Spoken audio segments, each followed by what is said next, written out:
وہ جانور کے ساتھ ان کا پیار دیکھو. آواز آئی اغثنی یا رسول اللہ، اے اللہ کے رسول میری مدد کیجئے. یہ آواز انسان کی نہیں جانور کی آواز تھی. حضور وہاں پہنچے جہاں سے آواز آ رہی تھی. کیا دیکھتے ہیں؟ ایک جانور ہے جسے ہم اور آپ ہرنی کہا کرتے ہیں. اس کے پیر میں پھندا پڑا ہے، جال میں پھنسی ہے وہ. اس نے میرے نبی کو آتے دیکھا، پکار کے کہنے لگی حضور میں آپ سے چاہتی ہوں میری مدد کر دیں. میرے نبی نے فرمایا کہنا کیا چاہتی ہے؟ خدا کی قسم میرا نبی وہ ہے جو جانوروں کی بولیاں سمجھتا ہے، گونگوں کی بولیاں سمجھتا ہے. جاندار تو چھوڑو، وہ تو پتھروں کی بولیاں سمجھ لیتا ہے. نہ جاننے والوں کی بولیاں وہ سمجھ لیتا ہے، نہ بولنے والوں کی باتیں سن لیتا ہے. خدا کی قسم میرے نبی کہے. ہرنی کہنے لگی مجھے آزادی چاہیے، میں وعدہ کرتی ہوں واپس آ جاؤں گی. میرے نبی نے فرمایا جانا کیوں چاہتی ہے؟ اس نے کہا حضور پہاڑی کے پیچھے میرے دو چھوٹے چھوٹے بچے ہیں، میں رات سے شکار میں اس جال میں پھنسی ہوں.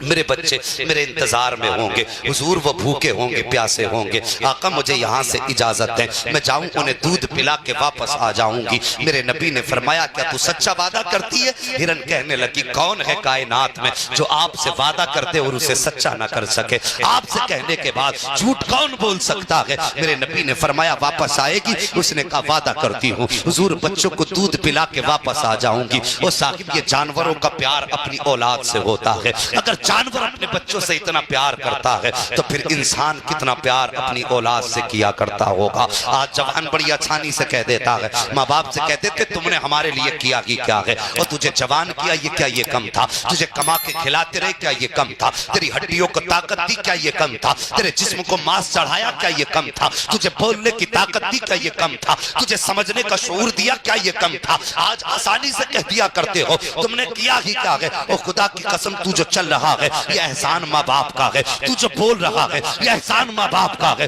تو جو سوچ رہا ہے احسان ماں باپ کا ہے. اگر یہ تجھے بولنا نہ سکھاتے تو تیری اوقات نہ تھی تو ایک جملہ بول دیتا. اگر یہ تجھے چلنا نہ سکھاتے ساری زندگی زمین پہ کھسڑ کے چلتا، لیکن تجھ میں چلنے کی طاقت نہ آتی. یہ احسانات ماں باپ کے ہیں. اب جانور کی زندگی دیکھو. ہرن نے کہا تھا حضور رات سے میرے بچے بھوکے ہیں، وہ کب سے میرا انتظار کر رہے ہیں، اجازت دیجئے میں واپس آ جاؤں گی. میرے نبی نے فرمایا وعدہ تو سچا ہے. کہنے لگی حضور کون ہے کائنات میں جو آپ سے جھوٹ بول سکتا ہے؟ میں وعدہ کروں واپس نہ آؤں، یہ تو ہو ہی نہیں سکتا ہے. اللہ اکبر. ہرن نے وعدہ کیا ہے. جیسی واپس جانے لگی ہے اتنے میں یہودی آ جاتا ہے، آ کے کہتا ہے تم نے میرا شکار چھوڑ دیا ہے، اس کا بدلہ میں تم سے لوں گا. میرے نبی فرماتے ہیں ٹھہر ذرا غصے کو ٹھنڈا کر، سن وہ ابھی واپس آ جائے گی. اس کے تو چھوٹے چھوٹے بچے ہیں، مجھ سے کہہ کے گئی ہے دودھ پلا کے آنے والی ہے. یہودی کہنے لگا واہ جی، کبھی ایسا بھی ہوا ہے کہ جانور بھی کبھی بولا کرتے ہیں یا جانوروں نے وعدے کیے ہو اور وہ واپس آئے ہو؟ میرے نبی فرماتے ٹھہر انتظار کر لے.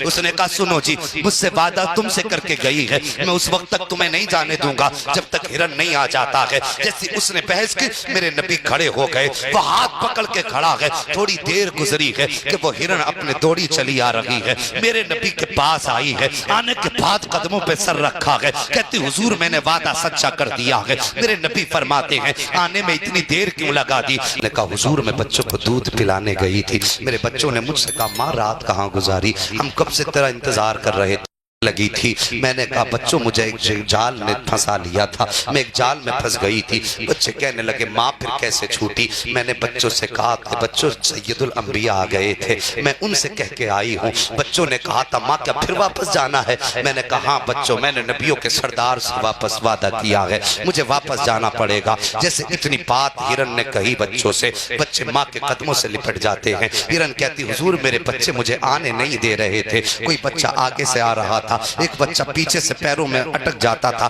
کہتا تھا ماں چھوڑ کے نہ جا. بچے ہرن کہتی آقا بڑی مشکلوں سے بچوں کو سمجھا کے آئی ہوں. میرے نبی نے اتنا سنا نبوت والی آنکھیں برسنے لگ جاتی ہیں. سرکار روئے اور رونے کے بعد آقا کی آنکھیں برسی نہ. فرمایا سن یہودی اس ہرن کو تم مجھے بیچ دے. جیسی اتنا میرے نبی نے کہا وہ کہتا ہے کیا کرو گے؟ کہا کہ میں اس کو خریدنا چاہتا ہوں. اتنی بات یہودی نے سنی تھی. وہ کہتا یہ کیا کہہ رہی ہے؟ میرے نبی فرماتے یہودی یہ مجھ سے کہہ رہی ہے کہ بڑی مشکل سے بچوں کو سمجھا کے آئی ہوں، حضور آپ سے وعدہ کیا تھا اس لیے میں مرنے کے لیے واپس آ گئی ہوں۔ جیسی یہودی نے اتنا سنا ہے اس کی بھی آنکھوں میں آنسو آ جاتے ہیں، کہتا ہے اے مسلمانوں کے نبی خریدنے کی ضرورت نہیں ہے، میں آپ کو اپنی طرف سے اس کو تحفے میں پیش کر دیتا ہوں۔ میرے نبی نے تحفے میں لیا اور لینے کے بعد بیٹھے زمین پہ ہرن کے سر پہ ہاتھ رکھا اور فرمایا جا آج تجھے محمد آزاد کر دے رہا ہے، اپنے بچوں میں واپس چلی جا۔ وہ ہرن پیچھے کو دیکھتی جاتی تھی، نبی کو دعائیں دیتی جا رہی تھی، مڑ کے دیکھتی جاتی تھی، دعائیں دیتی جا رہی تھی۔ جب نبی واپس چلنے لگے یہودی آگے بڑھا، نبی کا دامن پکڑا، جیسی دامن پکڑا آقا فرماتے ہیں اب کیا چاہیے؟ اس نے کہا حضور صرف ہرن کو آزاد کر کے جا رہے ہو، مجھے کس کے سہارے چھوڑ کے جا رہے ہو؟ اے آقا جس طرح آپ نے ہرن کو آزادی دی ہے مجھے بھی دوزخ سے آزادی عطا